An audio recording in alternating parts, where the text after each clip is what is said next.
Hi, it's Steve. Today we'd like to show you how to change a Tine pivot on your dishwasher rack.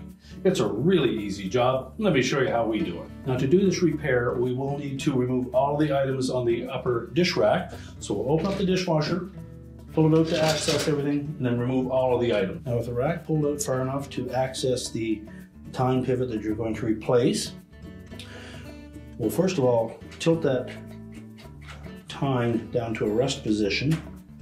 Just gives us a little more access to the pivot. We'll unclip the top portion of that off of the rack wire and then just rotate it and lift it off. Now take the new one, make sure we set that saddle right over top of the Tine, pivot it around the horizontal wire on the bottom, line up that clip, the upper portion of that horizontal wire, and then snap it into the one facing forward. You can then tilt your Tine back up into position, and we can slide the rack back in.